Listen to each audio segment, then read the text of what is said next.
Saya membawakan topik tugas akhir saya yang berjudul Implementasi Model Pendeteksian Kerumunan dalam Masa Pandemi COVID-19 berbasis jaringan saraf konvolusi menggunakan UEFI. Ya, adapun latar belakang dari tugas akhir ini adalah yang pertama, pandemi COVID-19 telah mengubah cara hidup masyarakat pada umumnya, sehingga social distancing atau penerapan jaga jarak sosial merupakan salah satu solusi yang paling ampuh untuk menurunkan laju penyebaran COVID-19. Sehingga topik pendeteksian kerumunan menjadi sebuah solusi terbaik untuk mengantisipasi adanya kontak erat pada setiap masyarakat yang terindikasi pada suatu kerumunan manusia. Untuk penelitian terkait, di sini bisa dilihat ada 3 penelitian. Pertama dari Papa Yohannis pada 2021, melakukan penelitian mengenai pendeteksian kerumunan manusia menggunakan segmentasi. Akurasi dapatkan cukup tinggi, tetapi kekurangannya adalah kita tidak mengetahui di mana letak pelanggaran terjadi karena estimasi jarak sosial tidak bisa diketahui dari metode ini. Dan yang kedua, dari Reza et al. Pada 2021 melakukan penelitian sama mengenai pendeteksian kerumunan manusia, tetapi manusia yang berdekatan dilambangkan dengan satu kotak deteksi segmentasi yang sama. Akurasi deteksinya pun cukup tinggi, sekitar 97,5%. Tetapi kekurangannya, titik pusat koordinat manusia itu tidak dapat ditampilkan, sehingga estimasi jarak sosialnya pun juga tidak diketahui apakah melanggar jarak sosial atau tidak. Yang terakhir dari Xiao et al. Pada 2021 melakukan penelitian pemantauan kerumunan manusia menggunakan citra kepala manusia dari sudut pandang UEFI. Akurasi dapatkan juga cukup tinggi, 88%-an, tapi kembali lagi kekurangannya adalah tidak ditampilkan berapa jarak yang ditimbulkan di antara titik-titik ini, baik garis kontak antar manusianya maupun keseluruhan citra manusia, karena pendeteksiannya hanya didapatkan dari citra kepalanya saja. Ya, untuk rumusan masalah, jadi pertama adalah bagaimana cara membuat sebuah model CNN yang dapat mendeteksi kerumunan manusia dengan ukuran beban komputasi yang dapat ditangani oleh kelompok penyaring UEFI. Yang kedua adalah bagaimana cara melakukan perhitungan estimasi jarak di antara beberapa manusia yang saling berdekatan menggunakan model CNN yang telah dihasilkan. Dan yang ketiga adalah bagaimana cara menghitung jumlah pelanggaran jarak sosial yang terjadi menggunakan estimasi jarak sosial manusia yang saling berdekatan. Tujuan tugas akhir bisa dari sini ada 4. Yang pertama adalah membuat sebuah model CNN yang mendeteksi kerumunan manusia dari sudut pandang UEFI, lalu melakukan pengujian beberapa model CNN dengan arsitektur lapisan yang berbeda untuk mengetahui model CNN yang terbaik dari sisi presisi dan sensitivitas. Lalu yang ketiga adalah mengaplikasikan model CNN yang telah dihasilkan untuk melakukan perhitungan estimasi jarak di antara manusia yang berdekatan. Dan yang terakhir adalah membuat program perhitungan jumlah pelanggaran jarak sosial dengan menggunakan estimasi jarak sosial. Batas masalah pada tugas akhir ini ada 6. Jadi yang pertama adalah proses pelatihan model CNN menggunakan set data latih dari video publik yang berisi tangkapan rekaman kerumunan manusia dari atas UEFI. Yang kedua adalah estimasi tinggi manusia menggunakan nilai kebenaran dasar atau ground truth dari rata-rata tinggi tubuh masyarakat Indonesia, yaitu sekitar 1,6 meter. Dan yang ketiga, proses tracking tidak dilakukan pada citra manusia yang ditangkap pada teknologi digital, karena kita akan melakukan deteksi pada masing-masing frame atau hanya pengolahan citra. Lalu yang keempat adalah pendeteksian kerumunan manusia hanya dilakukan pada manusia yang sedang berdiri diam atau berjalan, karena kita akan mengukur tinggi manusia sebagai acuan jaraknya. Yang kelima adalah estimasi jarak sosial anak-anak dapat dilakukan pada lingkungan yang bercampur dengan manusia dewasa. Jadi apabila kita ingin melakukan pendeteksian anak-anak, maka dalam satu kamera itu tidak bisa manusia dewasa bercampur dengan anak-anak, karena kita akan menggunakan acuan tinggi badan yang sama untuk satu frame tersebut. Dan yang keenam adalah pengujian proses komputasi pendeteksian manusia dilakukan di udara, karena keterbatasan spesifikasi UAV-nya yang hanya memiliki kamera, sehingga pemrosesan dilakukan di cloud. Untuk metodologi, ada 6 metodologi. Yang pertama adalah pengumpulan data. Kita akan mengumpulkan dataset yang berisi manusia dan melakukan data splitting. Lalu ada hyperparameter tuning. Setelah kita hyperparameter tuning, kita lakukan pelatihan dan validasi model. Lalu kita mengimplementasikan modul estimasi jarak sosial, mengimplementasi program perhitungan jumlah pelanggar jaga jarak sosial, dan terakhir dan evaluasi.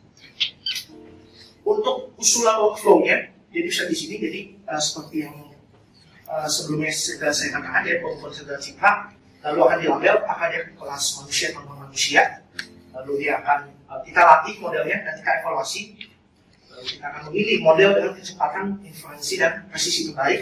Model tersebut akan digunakan untuk menampilkan hasil deteksi objek manusia. Lalu estimasi jarak antara dua manusia berdekatan akan kita tampilkan di sini. Lalu hasil pencacahan pelanggar jarak sosial juga akan ditampilkan, lalu akan dilakukan pengujian program. Ya, untuk pengumpulan video, pelabelan dan pemisahan data cipta bisa di sini. Jadi saya mengumpulkan 10.000 gambar dengan 5.000 gambar untuk kelas positif dan 5.000 gambar untuk kelas negatif. Kelas positif berisi citra-citra kerumunan manusia yang saya ambil dari ini GKU Timur, ini Salagat Reklamasi Salagat, dan Bulova ITB sebelum renovasi. Nah, untuk kelas non-manusianya atau kelas negatif berisi kelas sepeda dan mengendarai sepeda motor. Nanti dari 10.000 gambar ini kita bagi lagi ke data splitting, yaitu pembagian folder data citra. Ada kelas train, kelas dev, dan kelas test. Untuk train digunakan untuk pelatihan, dev nanti akan digunakan untuk mencari parameter terbaik, yaitu hyperparameter tuning. Test akan dilakukan untuk mengetahui performansi dari setiap model yang akan kita uji. Nah, di sini ini adalah struktur label citranya. Jadi kelas-kelas itu kan ditampilkan di sini beserta dengan lokasi bounding box-nya yang ada di sini. Ya, untuk usulan rancangan arsitektur sistem nantinya apabila sudah kita implementasikan, kita akan melihat di sini. Ini ada video masukan UAV secara real time. Nah, karena dia real time, kita akan melakukan penyesuaian FPS video masukan.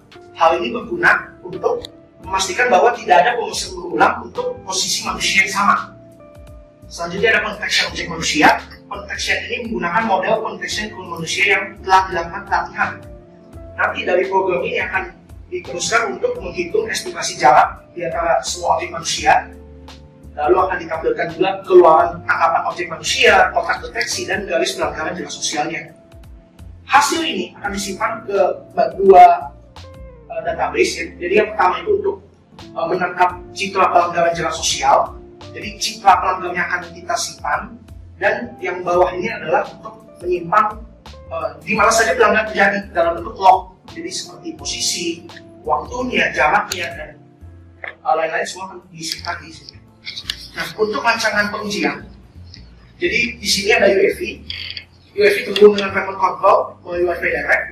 Jadi nanti dari remote ini akan dikendalikan oleh pilot, ini saya sendiri. Nah, dan remote-nya ini akan meneruskan video mentah ke pemrosesan ground di sini. Jadi ini akan diteruskan ke database tadi untuk menyimpan citra pelanggaran jarak sosialnya. Lalu pemrosesan ini akan muncul layarnya dilihat lagi oleh pilot. Jadi pilot bisa melihat pelanggaran secara real time. Nah, untuk lingkungan implementasi dan pengujian, jadi saya menggunakan Intel Core i7, lalu RAM 8 GB, dan Wi-Fi seperti ini. Spesifikasi hanya memiliki kamera saja, perangkat Windows 11, dan bahasa program Python versi 3.9. Untuk pelatihan model, saya menggunakan cloud. Jadi di sini saya menggunakan Google Colab dengan memori 78 GB, dan di dalamnya terdapat RAM 12,68 GB. Yang digunakan ini adalah pendukung. Ya, untuk pseudocode modul, jadi saya mengimplementasikan di sini 3 modul. Yang pertama adalah modul pendeteksian objek manusia, kedua modul estimasi jarak sosial, dan ketiga adalah modul pencacahan perilaku jarak sosial. Sebelum ini, jadi saya sanggup dari Ahmed Rosdul tahun 2018. Jadi awalnya kode ini digunakan untuk menghitung jumlah kendaraan yang lewat atau objek tracking dan sebagainya. Tetapi saya gunakan ini untuk menampilkan objek manusianya sehingga menghasilkan sentroidik. Sentroidik ini adalah titik-titik pusat koordinat di mana saja manusia terdeteksi. Sentroidik ini akan saya gunakan di modul estimasi dan kalibrasi jarak sosial. Jadi nantinya untuk setiap kombinasi posisi manusia ini akan saya cari di mana letak pelanggaran terjadi. Apabila dia ternyata melanggar, maka akan ditampilkan kotak warna merah dan ditampilkan garisnya. Garis pelanggarannya berapa, jaraknya berapa. Apabila dia tidak melanggar, maka akan ditampilkan kotak warna hijau. Nah, untuk modul pencacahan jumlah pelanggaran jarak sosial sebenarnya sudah tergabung di dalam API Protection Kerumunan. Jadi di sini selagi kita menggunakan human detection-nya, lalu kita menggunakan estimasi social distance-nya, nantinya pelanggarannya akan terhitung di sini dan akan ditampilkan jumlah pelanggarannya berapa di sini. Nah, penyesuaian FPS dapat di sini. Baik, nah untuk hasil pengujian, jadi pertama-tama saya melakukan pengujian pada modul pendeteksi manusia. Saya di sini, jadi kelas manusia dan non manusia sudah saya ditampilkan. Manusia di sini ada confidence score-nya 96%, 98%, dan ini kelas non manusia contohnya memiliki confidence score 99%. Jadi apabila confidence score-nya lebih dari 20%, maka dia akan ditampilkan di sini.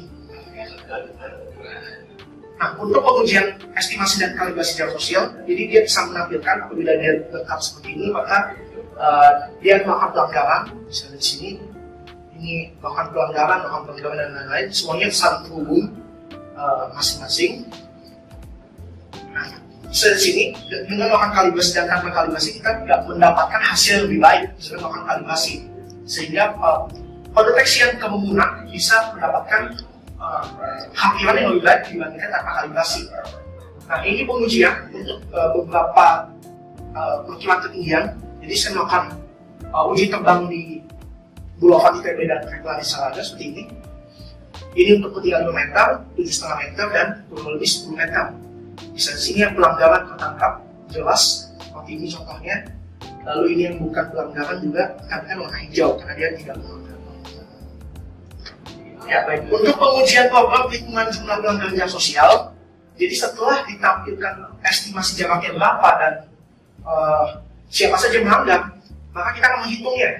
Ada 5 manusia di sini, maka manusia terdapat ada 5 karena ini dihitung melanggar, dan ada social distancing violation, ini adalah garis pelanggarannya ada 5. Nanti akan ditunjukkan pada demo program. Nah, untuk pendeteksian pada manusia dan non-manusia, kita lihat di sini, walaupun non-manusia itu deteksi dengan manusia bersindikan, tapi karena dia berbeda kelas, maka dia tidak dianggap sebagai pelanggaran, karena yang kita lihat adalah pelanggaran dari orang yang sedang berdiri atau berjalan, sehingga pengendara sepeda motor tidak terlibat di dalam pelanggaran objek manusia. Selanjutnya, untuk pengujian penyimpanan citra tangkapan pelanggaran saya di sini. Jadi setelah tadi dia melakukan pelanggaran, kita simpan siapa saja melakukan pelanggaran. Di sini terlihat bahwa jaraknya berhimpitan 0,47 meter, ini 0,95 meter, dan 0,6. Jadi semuanya akan tersimpan dan jaraknya akan terlihat di pojok kiri atas. Untuk lognya, saya di sini juga ada posisinya dan ada jaraknya, waktu, jumlah dampak, dan directory di mana gambar tersebut disimpan. Kesimpulannya, jadi untuk 3 buah model pendeteksi manusia ini berhasil dibuat dengan menggunakan model Hardy, model NET, ST50, dan ST101. Ketiga model tersebut mampu mendeteksi manusia, pesepeda, dan pengendara sepeda motor dengan nilai presisi dan sertifikasi yang 90% semuanya. Tetapi kita harus memilih model yang terbaik. Oleh karena itu, model NET itu dipilih sebagai model pendeteksi yang terbaik. Karena dari akurasi dan presisi tidak berbeda jauh dengan model lainnya, tetapi ukuran model dan rangkaiannya jauh lebih baik dibandingkan model lainnya. Ukurannya di bawah 100 MB. Nah, hal ini dilakukan supaya pendeteksian itu dilakukan dengan lancar untuk mencapai rumus masalah, yaitu model dengan beban komputasi yang dapat ditangani oleh komputer pendamping UEFI. Nilai presisi modelnya tadi mencapai 84,9% dengan recall yang mencapai 87,8%.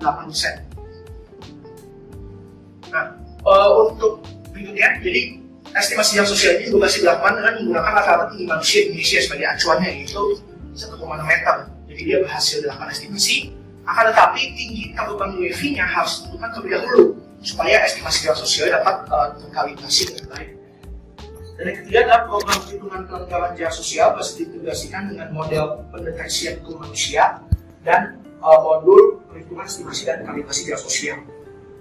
Terakhir adalah sistem pendeteksian kerumunan bekerja dengan baik walaupun dipenuhi objek non manusia seperti pesepeda dan pengendara sepeda motor yang tadi sudah dilihat sebelumnya. Untuk saran, jadi yang pertama adalah dapat dikembangkan lebih lanjut untuk membuat arsitektur model yang dapat mendeteksi kerumunan dengan lebih cepat. Selain itu juga mungkin dapat dilakukan hyperparameter tuning dengan variabel lainnya untuk meningkatkan akurasi dan sensitivitas pada model yang dihasilkan. Yang kedua adalah menambah jumlah citra untuk pelatihan model pelatih sehingga jadi UEFI itu dapat mendeteksi manusia di lingkungan yang lebih heterogen. Selain itu juga dapat dikembangkan lebih lanjut human tracking supaya citra pelanggar tadi dapat kita lihat pergerakan. Yang ketiga, sarannya adalah perhitungan jarak sosialnya bisa menggunakan sensor jarak yang diintegrasikan dengan komputer pendamping UEFI. Selain itu juga ketinggian terbang UEFI dapat diukur dari tanah sehingga kita tidak usah memasukkan secara manual dengan menggunakan sensor jarak ini. Yang keempat adalah pendeteksian kerumunan pada tempat yang lebih gelap mungkin bisa dilakukan juga dengan sensor thermal ini sehingga manusia dengan suhu yang lebih tinggi kita tahu apakah ada suspek atau tidak, kalau dia ikut terlibat dalam pelanggaran atau tidak, dan lain-lain. Dan saran yang terakhir adalah penentuan pelanggaran jam sosial dapat dikembangkan berlanjut dengan menggunakan logika fuzzy. Jadi apakah dia melanggar, apakah dia 1,5 meter atau tidak, mungkin bisa dengan logika fuzzy ini untuk mendukung keputusan-keputusan dengan atribut pendukung lainnya. Demikian presentasi sidang saya pada hari ini. Mohon maaf bila kesalahan kata yang kurang berkenan. Terima kasih, selamat siang.